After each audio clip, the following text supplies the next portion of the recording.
I'd be lying if I said that there wasn't something about the episode that released this week for My Hero Academia that I was anticipating more than everything else that pretty much happened.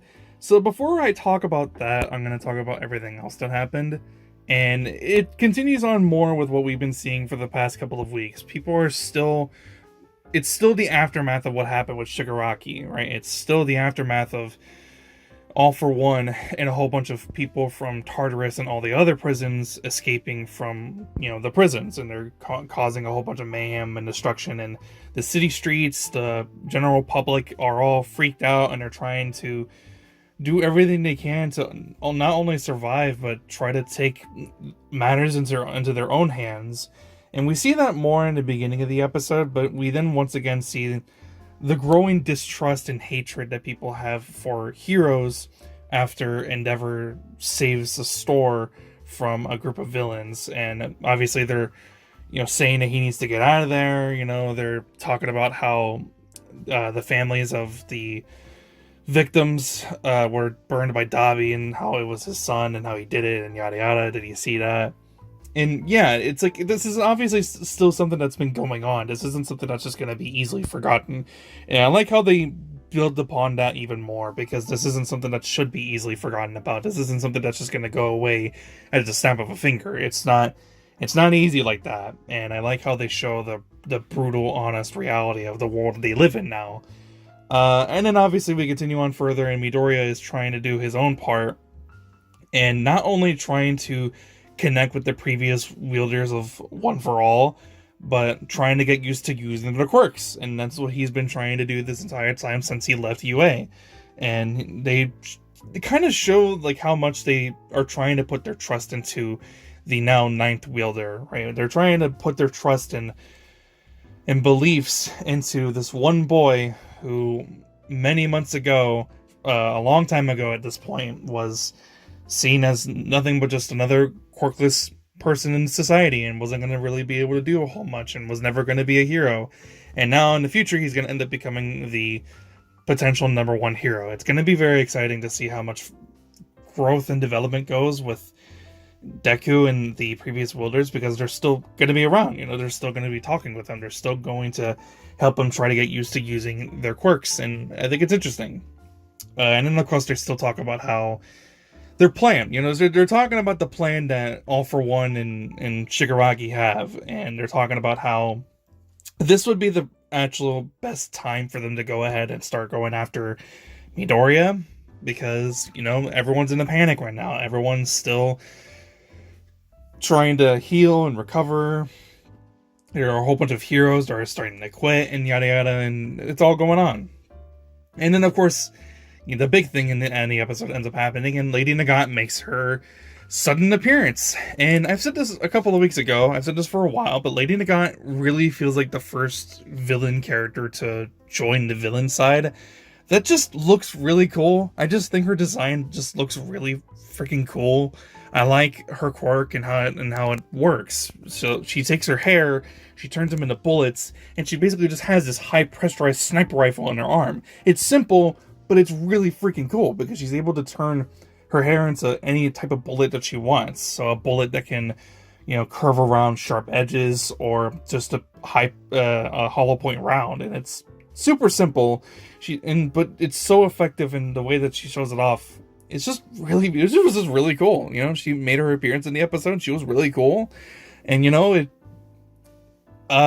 we see a little bit more of her backstory. Apparently she killed another hero for her own reasons, and apparently she's trying to go after their sense of justice, because she did used to work with the same people that Hawks worked with. So seeing more of her backstory and why she ended up turning against the Hero Society than being a hero, and was then put into Tartarus, the max security prison, and now is working for the villains. I think seeing more of that is going to be interesting, and I think this fight's going to be a lot of fun to watch, because this is the type of villain that Deku doesn't really fight too often.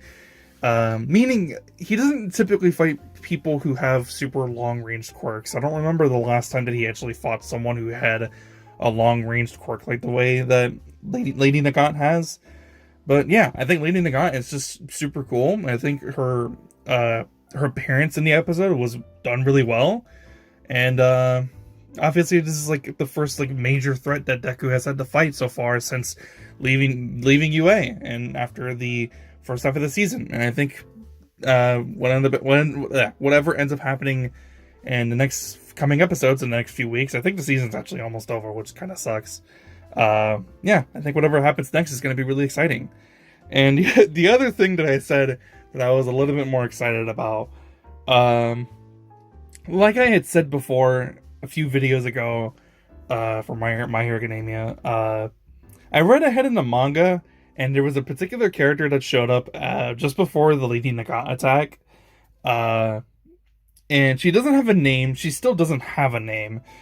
She simply goes by the name Ippan Jose, which I think means ordinary girl, and she finally made her appearance in the anime, and this was the part of the episode that I was anticipating more than the Lady Nagant attack, which I preface, by the way, is the big part of the episode, and is probably the best part of the episode, which unfortunately gets, cliffhangered to all hell, because then we have to wait till next week to see more of the action and more of her backstory, which I am excited to learn more about. I am excited to see more of the fight as well.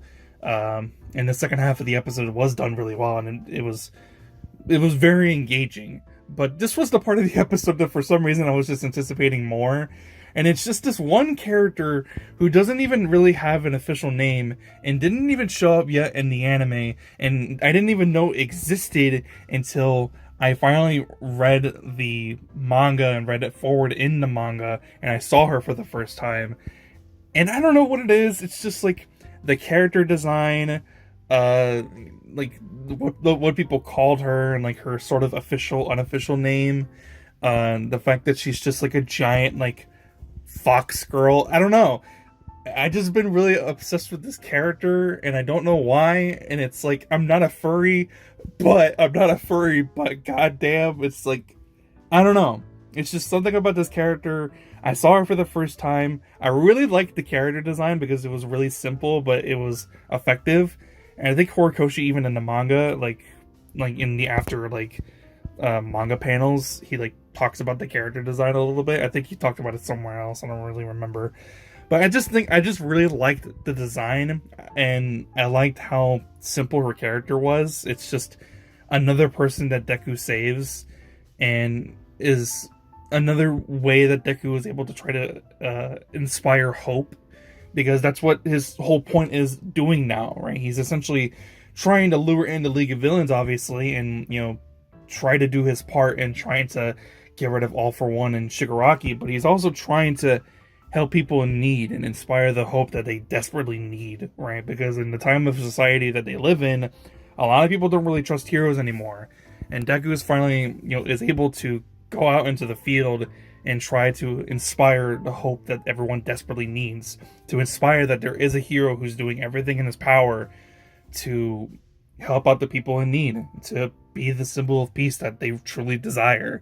And he does that within the episode with her, and I really like that. But I just was really wanting to see more of her, to the point where when they cut away from her, I went back and I started watching those parts of the episode again. Just the simple character design, the simpleness of the character. I don't know. I've just been really obsessed with this one little character that doesn't even have a name, that I saw for the first time in the manga and was only there for a few panels. That now has finally been animated into the anime. I don't know what it is about her, but I really, really, really like this character, and I would like to see more of her. I don't know if we do, because I only read so far in the manga. Actually, pretty much it's this part of the episode at the very end that I cut off where I was in the manga when I read forward. So I have no idea what's going to end up happening next. I have no idea of whatever Lady Nagant's backstory is. From this point forward, I'm going in completely blind, and I don't know what's going to end up happening. But yeah, there was one part of the episode that I anticipated more. There was another part of the episode that I actually liked really, really a lot. And I think Lady Nagant is also just a really freaking cool character, and I would like to know more about her. Which, obviously, we're going to get more of that in the next episode, but I wish we got a little bit of that in this week's episode. I mean, we kind of do, but not enough that it was really satisfactory, I guess, for me. I wanted to know more, but I guess that's the whole point. So, yeah, that's pretty much it. I don't really have much else to say. Let me know what you thought. Let me know what your thoughts were in the comments. That's pretty much it. If you liked the video, be sure to leave a like. If you want to see more, please be sure to subscribe. I'll see you guys next one. Have a fantastic day. I'm out. Peace.